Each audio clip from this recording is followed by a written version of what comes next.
Título 7 da prova. Capítulo 1. Disposições gerais. O juiz formará sua convicção pela livre apreciação da prova produzida em contraditório judicial, não podendo fundamentar sua decisão exclusivamente nos elementos informativos colhidos na investigação, ressalvadas as provas cautelares, não repetíveis e antecipadas. Somente quanto ao estado das pessoas serão observadas as restrições estabelecidas na lei civil. A prova da alegação incumbirá a quem a fizer, sendo, porém, facultada ao juiz de ofício ordenar, mesmo antes de iniciada a ação penal, a produção antecipada de provas consideradas urgentes e relevantes, observando a necessidade, adequação e proporcionalidade da medida. Determinar, no curso da instrução ou antes de proferir a sentença, a realização de diligências para dirimir dúvidas sobre ponto relevante. São inadmissíveis, devendo ser desentranhadas do processo, as provas ilícitas, assim entendidas as obtidas em violação às normas constitucionais ou legais.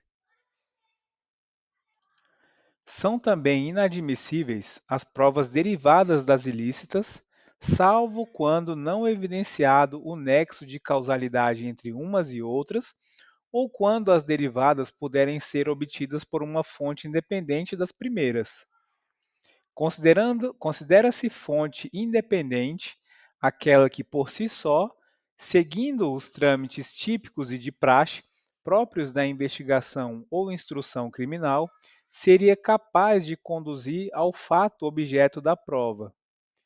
Preclusa a decisão de desentranhamento da prova declarada inadmissível, esta será inutilizada por decisão judicial, facultado às partes acompanhar o incidente.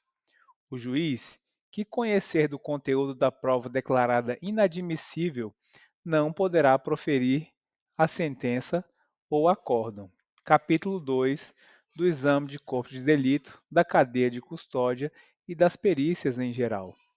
Quando a infração deixar vestígios, será indispensável o exame de corpo de delito, direto ou indireto, não podendo supri-lo a confissão do acusado. Dar-se-á prioridade à realização do exame de corpo de delito quando se tratar de crime que envolva violência doméstica e familiar contra a mulher, violência contra criança, adolescente, idoso ou pessoa com deficiência. Considera-se cadeia de custódia o conjunto de todos os procedimentos utilizados para manter e documentar a história cronológica do vestígio coletado em locais ou em vítimas de crimes, para rastrear sua posse e manuseio a partir de seu reconhecimento até o descarte. O início da cadeia de custódia dar-se-á com a preservação do local de crime ou com procedimentos policiais ou periciais nos quais seja detectada a existência de vestígio. O agente público que reconhecer um elemento como de potencial interesse para a produção da prova pericial fica responsável por sua preservação. Vestígio é todo objeto ou material bruto, visível ou latente, constatado ou recolhido, que se relaciona à infração penal. A cadeia de custódia compreende o rastreamento do vestígio nas seguintes etapas: reconhecimento, ato de distinguir um elemento como de potencial interesse para a produção da prova pericial. Isolamento, ato de evitar que se altere o estado das coisas, devendo isolar e preservar o ambiente imediato, mediato e relacionado aos vestígios e local de crime. Fixação, descrição detalhada do vestígio conforme se encontra no local de crime ou no corpo de delito, e a sua posição nas áreas de exames, podendo ser ilustradas por fotografias, filmagens ou croquis, sendo indispensável a sua descrição no laudo pericial, produzido pelo perito responsável pelo atendimento. Coleta, ato de recolher o vestígio que será submetido à análise pericial, respeitando suas características e natureza. Acondicionamento, procedimento por meio do qual cada vestígio coletado é embalado de forma individualizada, de acordo com suas características físicas, químicas e biológicas, para posterior análise, com a anotação da data, hora e nome de quem realizou a coleta e o acondicionamento. Transporte. Ato de transferir o vestígio de um local para o outro, utilizando as condições adequadas, embalagens, veículos, temperatura, entre outras, de modo a garantir a manutenção de suas características originais, bem como o controle de sua posse. Recebimento. Ato formal de transferência da posse do vestígio, que deve ser documentado com, no mínimo, informações referentes ao número de procedimento e unidade de polícia judiciária relacionada, local de origem, nome de quem transportou o vestígio, código de rastreamento, natureza do exame, tipo do vestígio, protocolo, assinatura e identificação de quem o recebeu. Processamento, exame pericial em si, manipulação do vestígio de acordo com a metodologia adequada às suas características biológicas, físicas e químicas, a fim de se obter o resultado desejado, que deverá ser formalizado em laudo produzido por perito. Armazenamento, procedimento referente à guarda, em condições adequadas, do material a ser processado, guardado para a realização de contraperícia, descartado ou transportado, com vinculação ao número do laudo correspondente. Descarte, procedimento referente à liberação do vestígio, respeitando a legislação vigente e, quando pertinente, mediante autorização judicial. A coleta dos vestígios deverá ser realizada preferencialmente por perito oficial, que dará o encaminhamento necessário para a central de custódia, mesmo quando for necessária a realização de exames complementares. Todos os vestígios coletados no decurso do inquérito ou no processo devem ser tratados como descrito nessa lei, ficando o órgão central de perícia oficial de natureza criminal responsável por detalhar a forma do seu cumprimento. É proibida a entrada em locais isolados, bem como a remoção de quaisquer vestígios de locais de crime antes da liberação por parte do perito responsável, sendo tipificada como fraude processual a sua realização.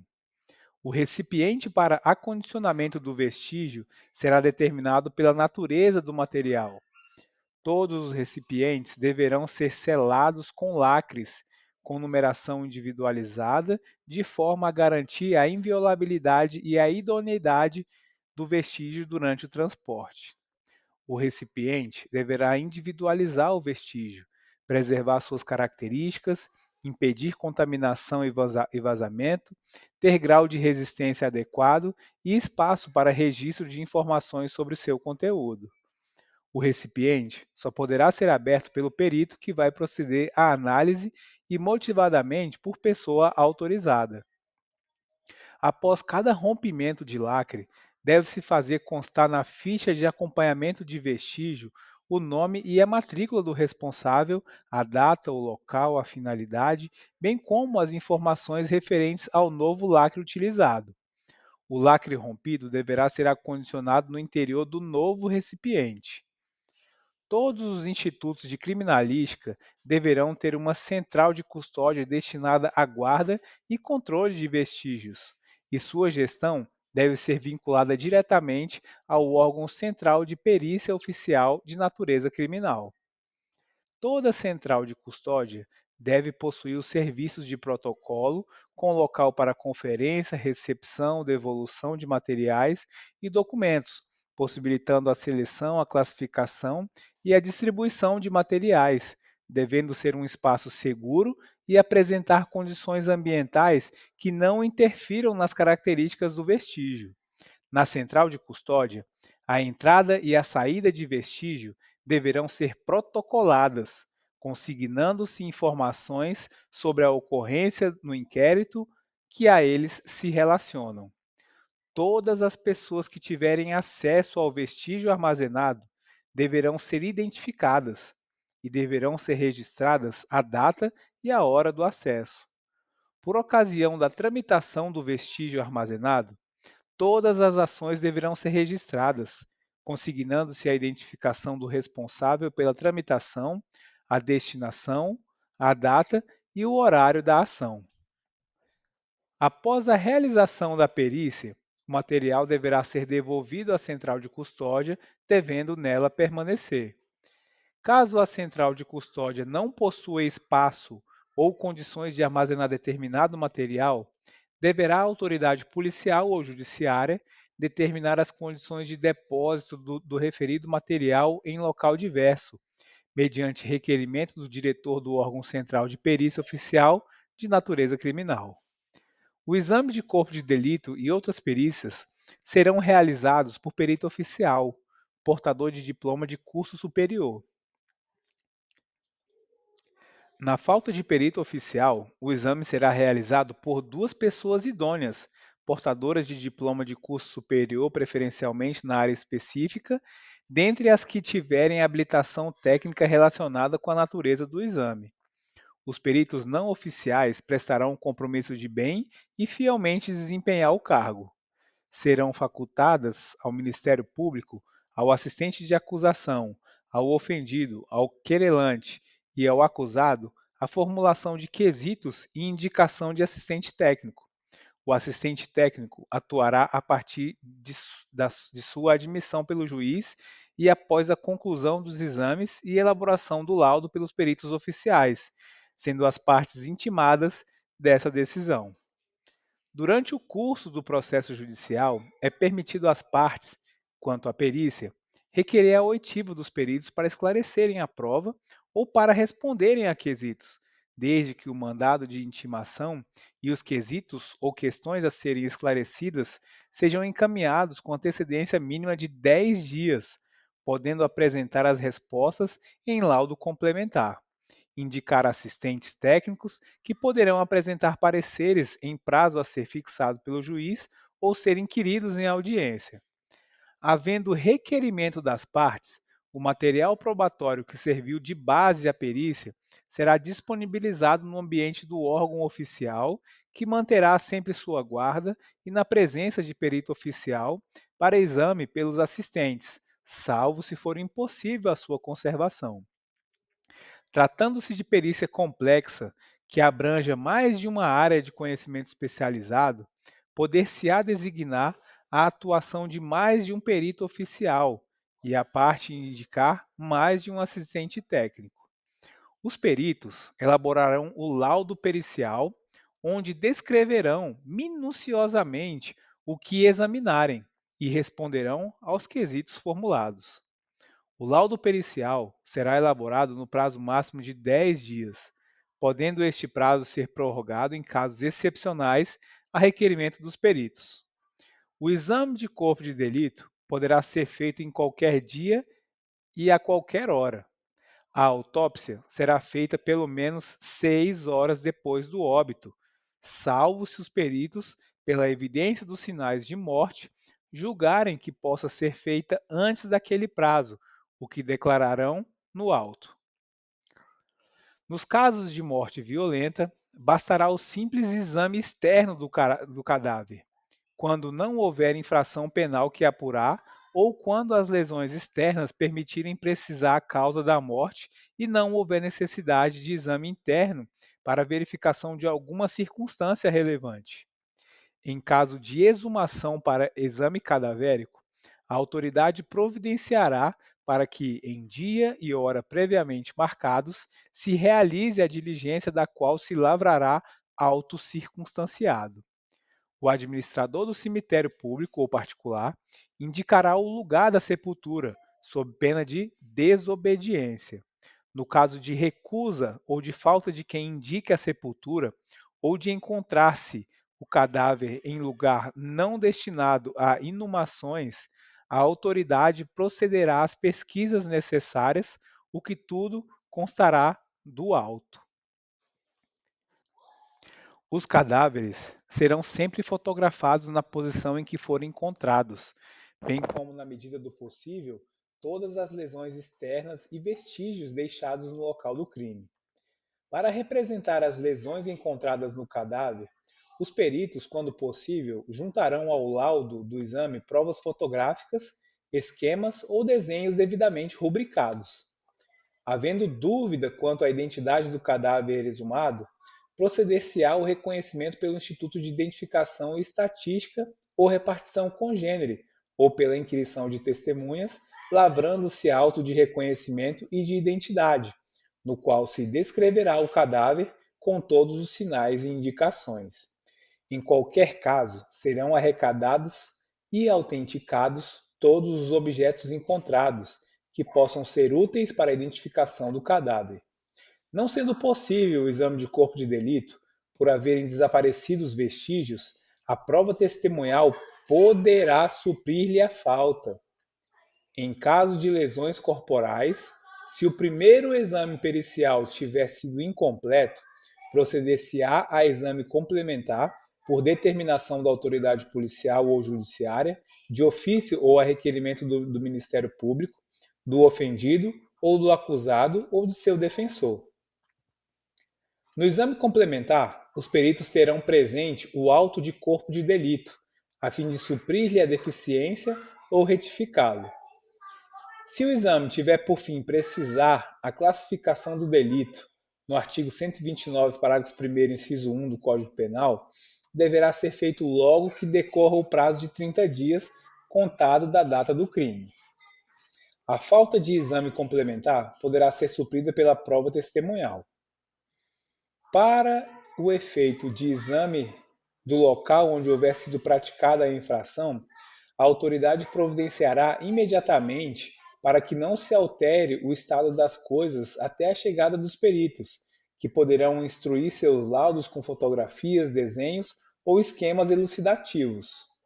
Os peritos registrarão no laudo as alterações do estado das coisas e discutirão no relatório as consequências dessas alterações na dinâmica dos fatos. Nas perícias de laboratório, os peritos guardarão material suficiente para a eventualidade de nova perícia. Sempre que conveniente, os laudos serão ilustrados com provas fotográficas ou microfotográficas, desenhos ou esquemas.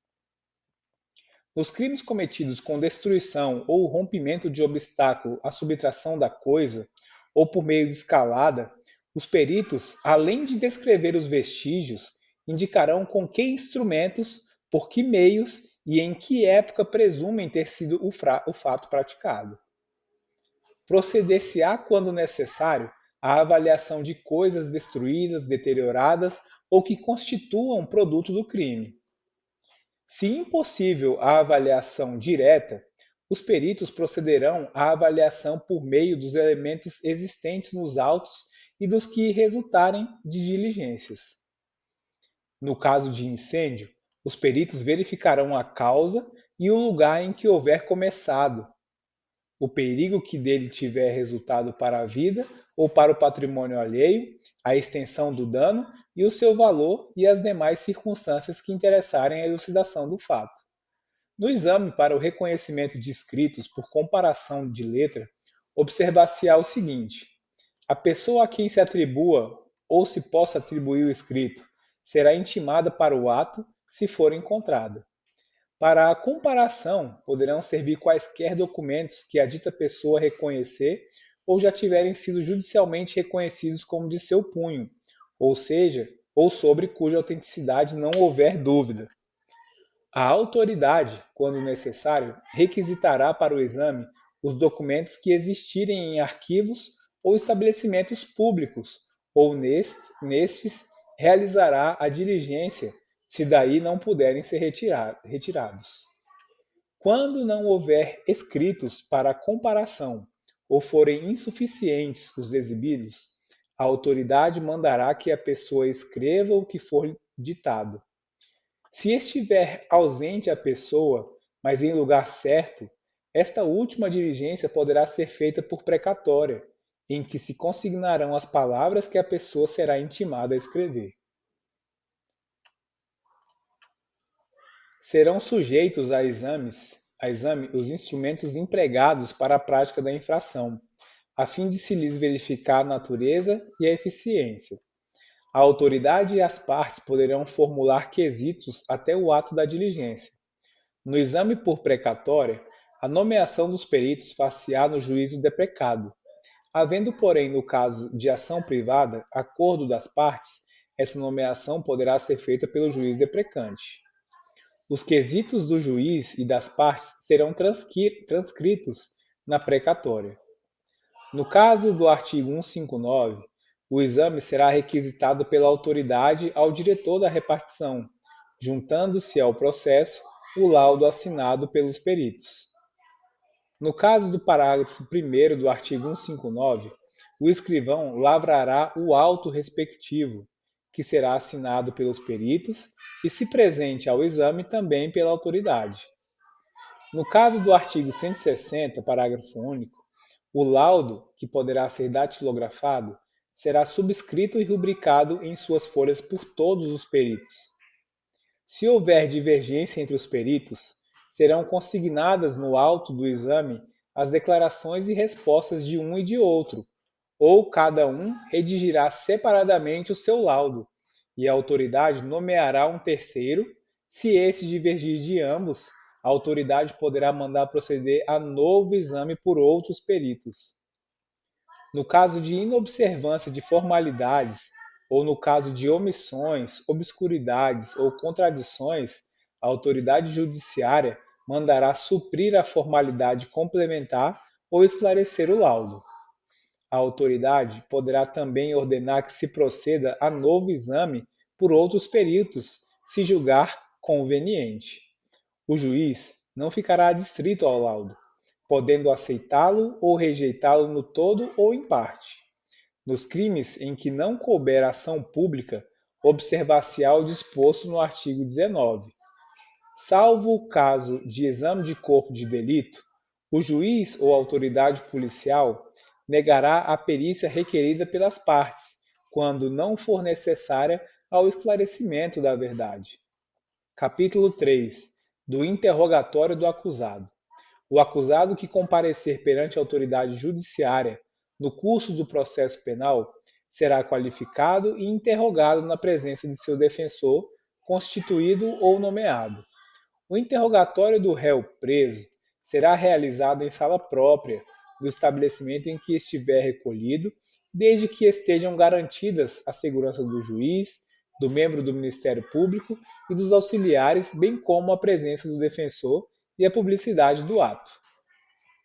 Excepcionalmente, o juiz, por decisão fundamentada de ofício ou requerimento das partes, poderá realizar o interrogatório do réu preso por sistema de videoconferência ou outro recurso tecnológico de transmissão de sons e imagem em tempo real, desde que a medida seja necessária para atender a uma das seguintes finalidades: prevenir risco à segurança pública, quando exista fundada suspeita de que o preso integre a organização criminosa ou de que por esta razão possa fugir durante o deslocamento, para viabilizar a participação do réu no referido ato processual, quando haja relevante dificuldade para seu comparecimento em juízo, por enfermidade ou outra circunstância pessoal, para impedir a influência do réu no ânimo de testemunha ou da vítima, desde que não seja possível colher o depoimento destas por videoconferência nos termos do artigo 217 desse Código, para responder à gravíssima questão de ordem pública. Da decisão que determinar a realização de interrogatório por videoconferência, as partes serão intimadas com 10 dias de antecedência. Antes do interrogatório por videoconferência, o preso poderá acompanhar, pelo mesmo sistema tecnológico, a realização de todos os atos da audiência única de instrução e julgamento de que tratam os artigos 400, 411 e 531 deste Código. Em qualquer modalidade de interrogatório, o juiz garantirá ao réu o direito de entrevista prévia e reservada com seu defensor. Se realizado por videoconferência, fica também garantido o acesso a canais telefônicos reservados para comunicação entre o defensor, que seja no presídio, e o advogado presente na sala de audiência do fórum e entre este e o preso. A sala reservada no estabelecimento prisional para a realização de atos processuais por sistema de videoconferência será fiscalizada pelos corregedores e pelo juiz de cada causa, como também pelo Ministério Público e pela Ordem dos Advogados do Brasil. Será requisitada a apresentação do réu preso em juízo nas hipóteses em que o interrogatório não se realizar na forma prevista nos parágrafos 1º e 2º desse artigo. Aplica-se o disposto nos parágrafos 2º, 3º, 4º e 5º desse artigo, no que couber, a realização de outros atos processuais que dependam da participação de pessoa que esteja presa, como acareação, reconhecimento de pessoas e coisas, e inquirição de testemunha ou tomada de declarações do ofendido. Na hipótese do parágrafo 8º desse artigo, fica garantido o acompanhamento do ato processual pelo acusado e seu defensor. Do interrogatório deverá constar a informação sobre a existência de filhos, respectivas idades e se possuem alguma deficiência e o nome e o contato de eventual responsável pelos cuidados dos filhos indicado pela pessoa presa. Depois de devidamente qualificado e cientificado do inteiro teor da acusação, o acusado será informado pelo juiz, antes de iniciar o interrogatório, do seu direito de permanecer calado e de não responder a perguntas que lhe forem formuladas. O silêncio, que não importará em confissão, não poderá ser interpretado em prejuízo da defesa. O interrogatório será constituído de duas partes, sobre a pessoa do acusado e sobre os fatos. Na primeira parte, o interrogando será perguntado sobre a residência, meios de vida ou profissão, oportunidades sociais, lugar onde exerce a sua atividade, vida pregressa, notadamente se foi preso ou processado alguma vez, e em caso afirmativo, qual o juízo do processo se houve suspensão condicional ou condenação, qual a pena imposta, se a cumpriu e outros dados familiares e sociais. Na segunda parte será perguntado sobre ser verdadeira a acusação que lhe é feita, não sendo verdadeira a acusação, se tem algum motivo particular a que atribuí-la, se conhece a pessoa ou pessoas a quem deva ser imputada a prática do crime e quais sejam, e se com elas esteve antes da prática da infração ou depois dela. Onde estava ao tempo em que foi cometida a infração e se teve notícia dela, as provas já apuradas, se conhece as vítimas e testemunhas já inquiridas ou por inquirir, e desde quando e se tem o que alegar contra elas, se conhece o instrumento com que foi praticada a infração ou qualquer objeto que com esta se relacione e tenha sido apreendido, todos os demais fatos e pormenores que conduzam à elucidação dos antecedentes e circunstâncias da infração, se tem algo mais a alegar em sua defesa. Após proceder o interrogatório, o juiz indagará das partes se restou algum fato para ser esclarecido, formulando as perguntas correspondentes se o entender pertinente e relevante.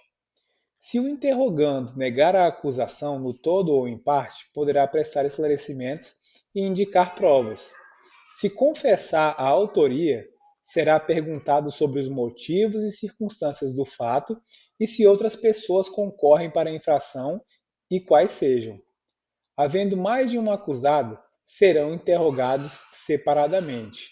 O interrogatório do mudo, do surdo ou do surdo-mudo será feito pela forma seguinte: ao surdo serão apresentadas por escrito as perguntas que ele responderá oralmente. Ao mudo, as perguntas serão feitas oralmente, respondendo-as por escrito. Ao surdo-mudo, as perguntas serão formuladas por escrito e, do mesmo modo, dará as respostas. Caso o interrogando não saiba ler ou escrever, intervirá no ato como intérprete e, sob compromisso, pessoa habilitada a respondê-lo. Quando o interrogando não falar a língua nacional, o interrogatório será feito por meio de intérprete. Se o interrogado não souber escrever ou não puder ou não quiser assinar tal fato, será consignado no termo. A todo tempo, o juiz poderá proceder a novo interrogatório de ofício ou a pedido fundamentado de qualquer das partes.